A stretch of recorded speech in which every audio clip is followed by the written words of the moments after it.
Selamat sore, Ko Steven, Ko Agus, Ko Vincent. Halo. Halo Dimi, halo sahabat. Oke nih, buat Koko nih, aku mau nanya nih, kan selama pandemik ini Koko-Kokonya ada ngejangkau orang gitu kan, ada ngejangkau teman-temannya gitu kan. Nah ini ada banyak-banyak cerita-cerita yang menarik nih. Boleh ceritain nggak sih gimana sih awal ceritanya penginjilan ini atau penjangkauan ini atau pelayanan ini dimulai sih? Jadi awalnya kita sebenarnya saya sih yang punya acara gitu. Nah, saya kebetulan suka main bulu tangkis. Nah, lalu teman-teman di sini pada ikutan juga. Nah, dan kebetulan ada teman saya, teman dulu sih teman SMP juga gitu. Terus dia pengen gabung juga gitu. Nah, dari itu ya kita tertarik buat fellowship gitu sama dia. Itu semuanya Bermulai. Iya. Itulah awalnya begitu. Kalau dari Koko sih ya, Juli atau Agustus gitu, Koko lupa udah nggak ingat. Itu kan Koko sering ngobrol sama Agus sama Steven. Ya, dan kita kebetulan mereka cerita gitu. Dia bilang, kok saya terbeban nih untuk teman-teman saya di tempat main gitu di bulu tangkis. Saya rindu untuk bawa kabar baik sama mereka karena kan itu kan teman-teman seperjuangan mereka itu benar-benar seperjuangan itulah, seperjuangannya perjuangan. Nah itu. Nah jadi pada waktu itu juga Koko kan doanya juga ya setiap hari Selasa sama Jumat itu kan waktu kita doa jemaat itu kan selalu yang timbul yang paling sering timbul dalam hati kan terutama waktu itu Taiwan kan Tuhan bekerja luar biasa di Taiwan ya. Dan itu cuma ya waktu Koko berdoa ya Koko rindu gitu, maksudnya hal yang sama terjadi di Indonesia. Nah jadi waktu Agus dengar kayak gitu ya udah ikut aja Koko. Jadi waktu itu juga sempat izin Koko izin untuk setiap hari Selasa itu Koko nggak ikut doa jemaat, nggak ikut doa bersama-sama bareng dengan jemaat. Jadi Koko ambil waktu ya untuk fellowship bareng sama Steven Agus.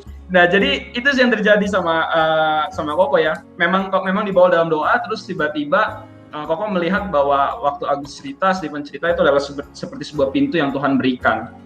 Jadi dari waktu itu ya sudah mulai terlibat. Gitu sih.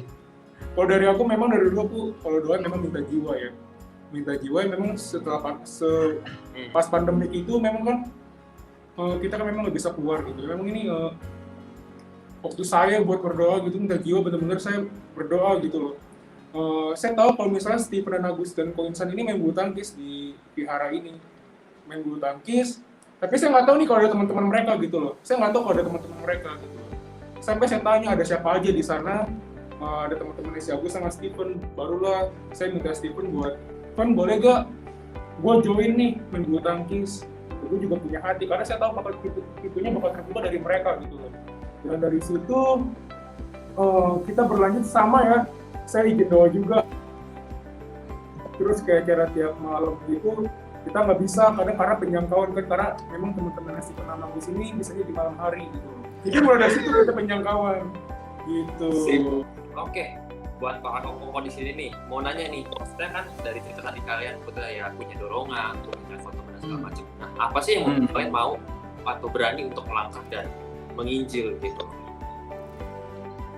Kalau dari Koko ya, dari Koko pribadi sih sebenarnya karena mungkin satu hal ya yang perlu kita itu juga waktu pergi kan kita bukan lagi waktu PSBB ketat. Jadi kalau nggak salah momen itu kita juga sudah mulai dengan kondisi itu sudah new normal, gitu kan. Yang artinya juga kalau dari pemerintah juga itu sudah izinkan, gitu kan.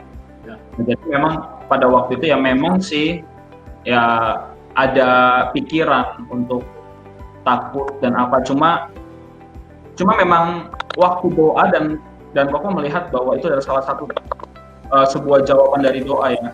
Salah satu firman yang memberkati Koko pribadi kan waktu kita berdoa, kita kasarnya kita berdoa, kita minta pohon mangga, Tuhan bebas kasih kita, Tuhan bisa kasih kita biji mangga, Tuhan bisa kasih kita mungkin dari buahnya, gitu kan.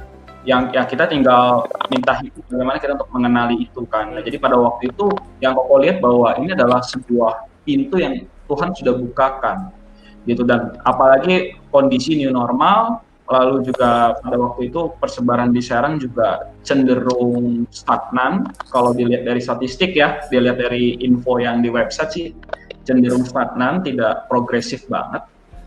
Ya, jadi udah sebenarnya waktu itu juga udah nggak ada alasan untuk nggak berani.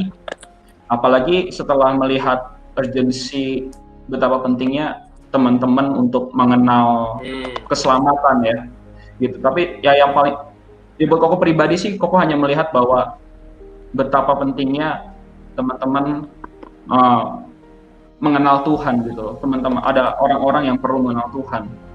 Gitu. Kadang Koko tidak mau berpikir saya takut dengan pandemi ini, tapi sebenarnya kan kalau mau dipikir-pikir dilihat dari sudut pandang kekekalan, justru yang lebih serem bukan masalah kena terjangkit coronanya gitu loh. Tapi yang paling serem kan ketika orang-orang yang kita sayang, orang-orang yang ada di dekat kita, relatif kita, itu meninggal tanpa mengenal keselamatan.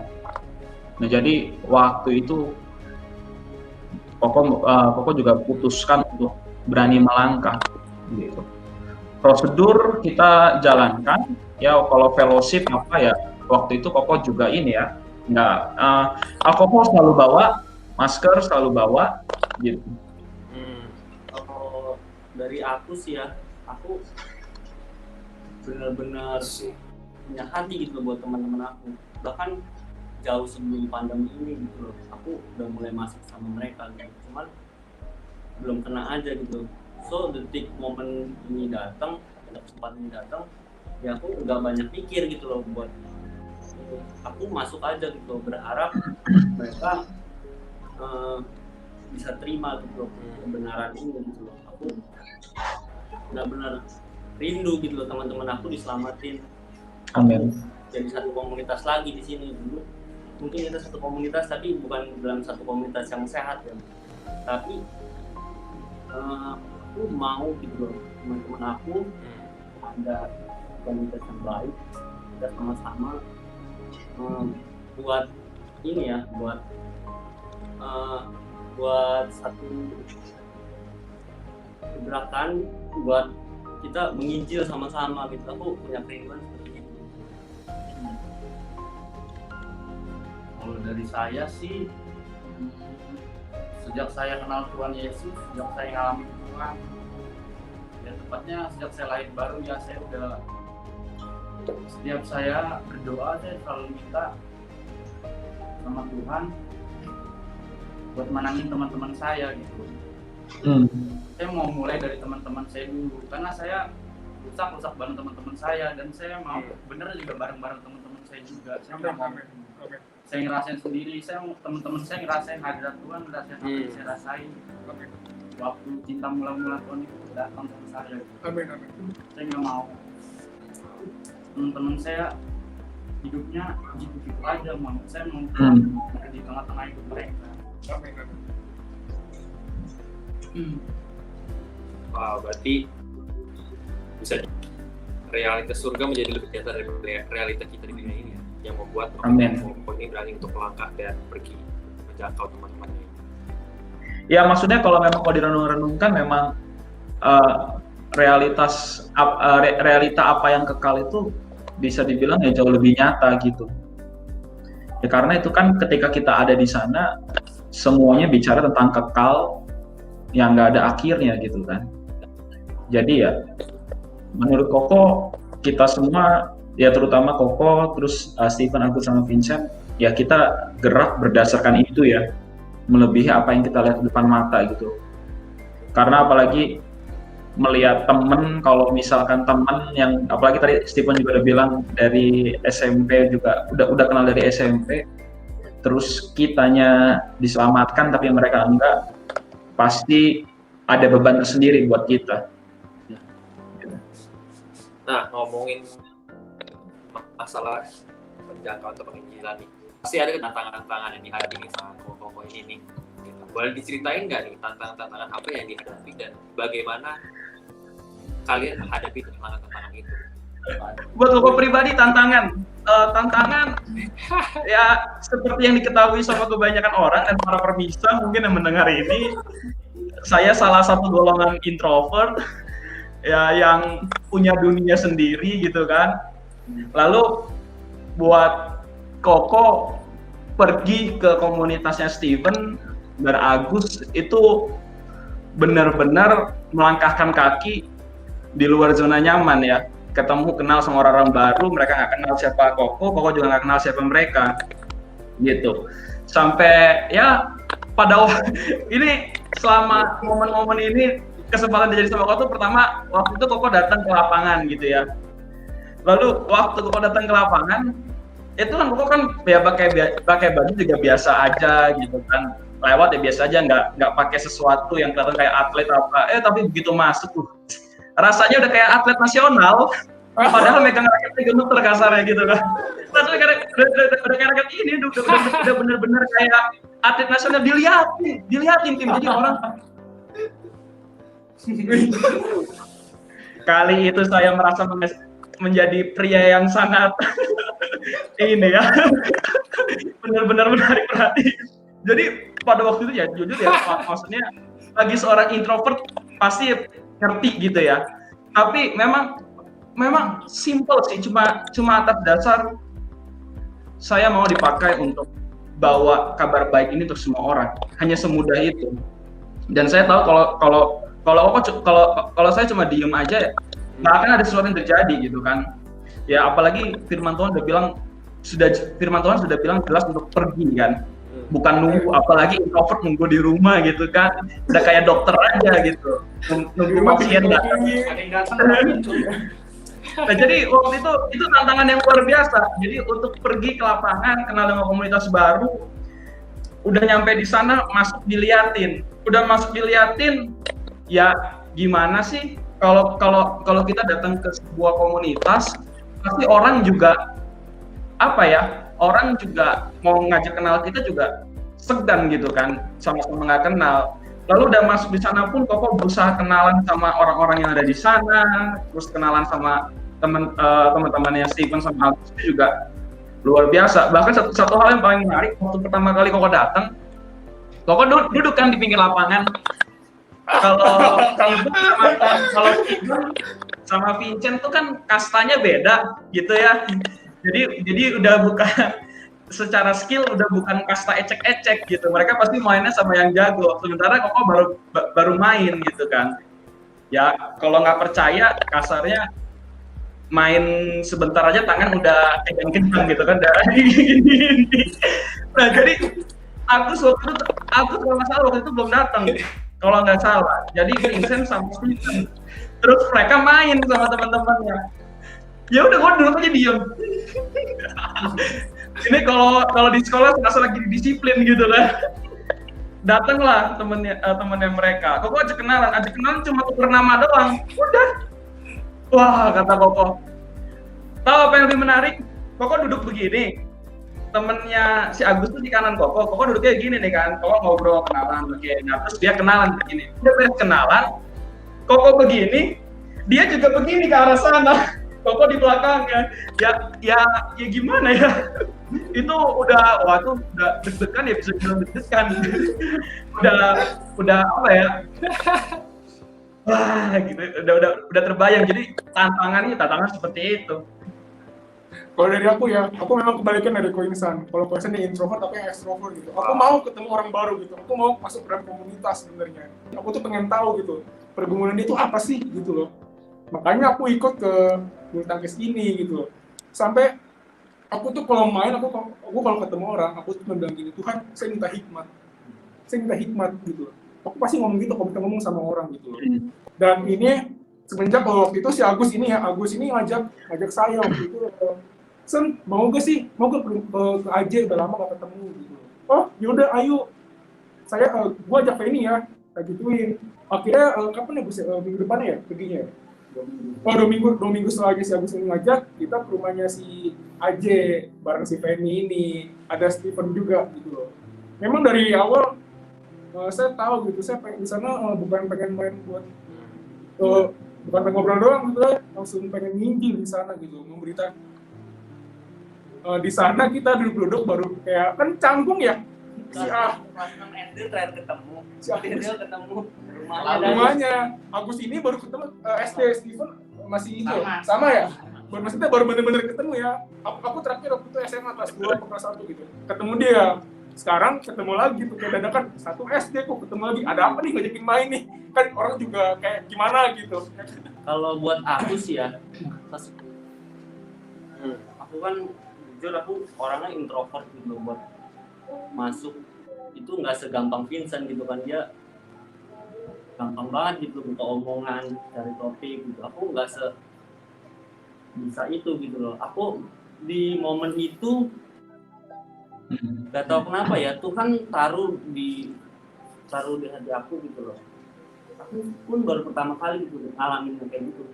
Aku bergerak dalam kata-kata pengetahuan gitu.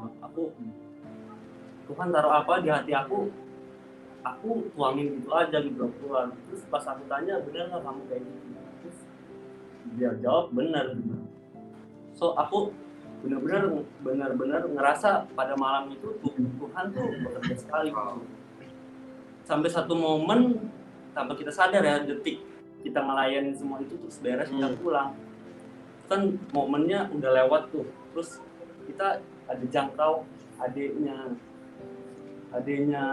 Aje Amel itu. Terus dia bilang, oh sebenarnya aku udah ngerasain pas malam kita datang sama itu layanin CC-nya, padahal dia di atas ya di kamarnya dia nggak dengar kita ngomong apa gitu. Cuman dia ngomong, aku keinget dosa aku di situ, aku jadi nggak tenang gitu. Aku baru klik Roh Kudus tuh benar-benar bekerja pada malam itu. Sampai dia detik momennya dia buka pintu itu di situ gitu loh. Memang ya luar biasanya ya.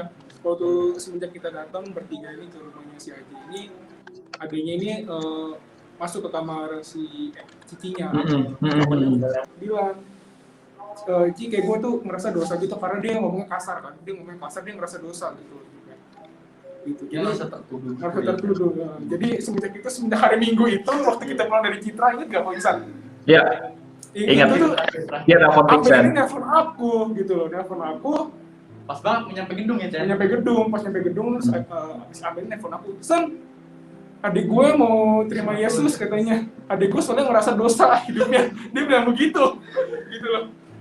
Dia bilang begitu ke aku. Jadi aku lainnya lewat telepon kan mau nggak mau gitu.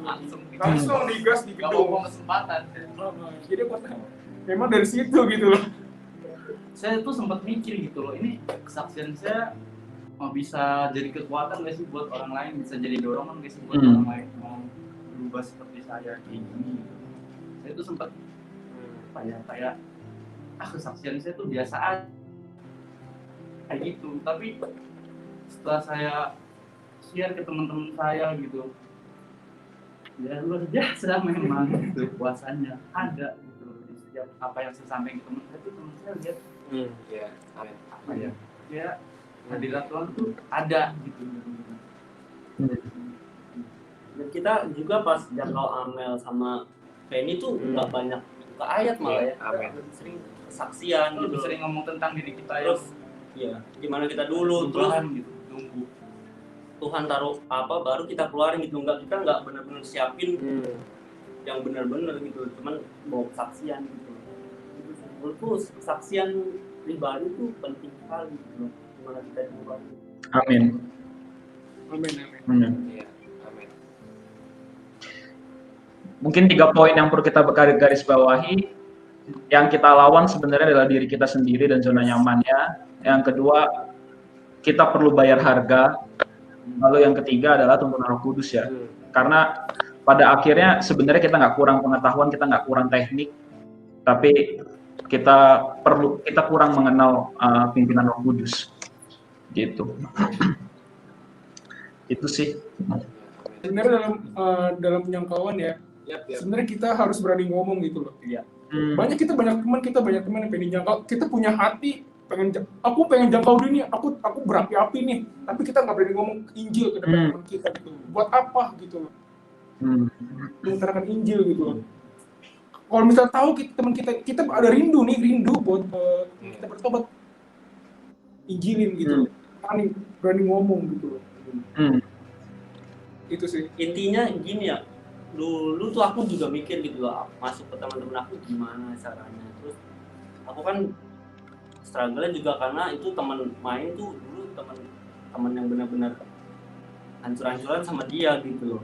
Terus gimana sih caranya bawa kabar baik gitu. Terus aku juga awalnya bingung. Sampai aku mikir gitu loh, kalau kita gak gerak ya nggak bisa gitu.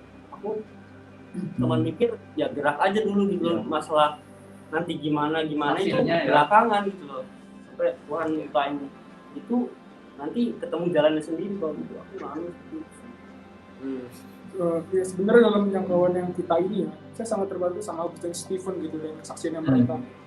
Karena kesaksiannya mereka memang membantu saya untuk teman kita ini bertobat gitu. Karena teman-teman Agus dan Stephen ini Stephen dan Agus ini berubahnya drastis gitu loh. Dan Stephen dan Agus ini berani kesaksian depan mereka gitu. Gimana sih dia diubahkan, gimana sih dia bisa ngalamin Tuhan gitu. Makanya teman kita satu ini waktu kita lagi di garden ini nanya, Stephen dulu juga begitu, gitu maksudnya dilayaninnya seperti ini. Iya. Gitu. Jadi mereka sangat terberkati ya kalau misalnya ada Stephen dan Agus gitu. Amin. Ya, jadi yang Vincent ngomong itu benar loh. Kita tuh harus berdoa dan ya ada kerjanya gitu loh. Jangan cuma doang. Nah, jadi kan ya memang kita harus ke omongan gitu, ke teman-teman kita gitu. Itu juga sebenarnya jadi tantangan sih buat saya karena dulu saya bener-bener begajuan gitu. Tiba-tiba datang teman-teman saya bawa kabar baik, beritain Injil gitu, ngomong baik. Teman-teman saya ya pasti bingung, orang kenapa gitu loh, ya kan? Dari Iya betul. Saya Amin. percaya diri gitu loh. Teman-teman nih percaya nggak sih sama omongan saya gitu loh. Saya tuh takutnya kayak gitu, teman-teman nih malah jadi ngejauh gitu loh. Tapi yang selama ini saya lakuin, saya ketemu teman-teman saya, ya tanpa saya belum ngomong juga mereka udah ngeliat sendiri loh, kok jadi gini, jadi berubah gitu, diem gitu. Ngomongnya biasa aja, nggak tegas, nggak ada imbuhannya ya. Pasti ada imbuhannya kalau sudah ngomong gitu. Sebenarnya gini, kita tuh pengen nginjilin teman kita gitu. Sebenarnya kita pengen nginjilin teman kita, tapi kita takut dia musuhin kita. Lu terlalu suci, lu kayak Ya ngomong apa sih lu ngomong apaan sih gitu. Sebenarnya orang takut kalau kita dimusuhin gitu. Pilih dan mau dimusuhin apa mereka selamat gitu loh. Itu. Sebenarnya kita takutnya di situ doang gitu loh. Kalau saya sih enggak, kalau saya pengen mereka selamat gitu loh. Jadi saya pengen dia ngerasain apa yang saya rasain. Begitu. Aku pun ya sama. Ya kita harus ini sih lebih sadar gitu realitas realitas ini tuh bener-bener nyata gitu loh, nggak mikir cuman nanti kita gimana, nanti orang itu gimana gitu loh. Keselamatan dia jauh lebih penting daripada yang kita pikirin gitu loh. Ya, jadi waktu aku udah ngalamin Tuhan gitu kan, saya udah tahu kebenaran gitu, saya udah di follow up sama mungkin Ko Insan yang bantu saya berubah gitu kan. Nah, dari situ saya berdoa, selalu minta ya buat teman-teman saya ngerasain gitu apa yang saya rasain gitu kan, mereka juga bisa berubah gitu. Nah, tapi saya nggak tahu gitu loh, caranya tuh gimana, layanin orang tuh kayak gimana. Bantu orang lahir baru tuh kayak gimana, saya nggak tahu gitu loh. Saya cuma minta kayak gitu doang sama Tuhan. Setiap mau saya doa, saya mau teman saya diselamatin, saya mau teman saya rasain apa yang saya rasain, tapi saya nggak tahu caranya gimana gitu. Nah terus ya Tuhan kayak jawab, Vincent, Agus yang mungkin lebih lama pelayanan gitu, ajak saya melayani. Nah dari situ saya kayak Tuhan tuh jawab gitu loh, oh kan cara yang lain orang tuh kayak gini gitu loh. Jadi saya tuh punya gambaran nanti ke depannya saya Amin. Amin. kalau Vincent kan mungkin nggak diserang terus gitu ya. Mungkin dia nanti kalau corona ini udah berakhir dia bakalan ke kampus ya channel ya. Karena saya udah lihat Vincent, ya saya berharap sih saya bisa gitu sendiri. Saya udah tahu gitu loh cara-caranya gitu. Rutin tuntunan Roh Kudus tuh saya udah lihat gitu dari Vincent, dari Agus gitu. Amin. Tuhan jawab bener-bener gitu. Secara nggak langsung sih. Saya juga baru sadar belakangan ini aja gitu. Oh gini jawaban Tuhan. Amin. Amin. Wow, luar biasa ya kesaksian, benar-benar membangun dan membakar sekali kita bisa lihat di masa kapan nih waktu Tuhan tetap bekerja dan asal kita mau gitu ya. Waktu di mana tadi Koisa juga udah singgung di mana kita sebenarnya melawan diri kita sendiri gitu loh, dan tentang bayar harga juga, dan pentingnya kita untuk peka dengan Roh Kudus dan bergerak bersama-sama dengan Roh Kudus ya. Wow, luar biasa banget sih kesaksiannya. Alright, thank you Coach Stephen, Agus, Vincent, Koisa. Thank you. God bless and see you. Bye. God bless you too. Bye.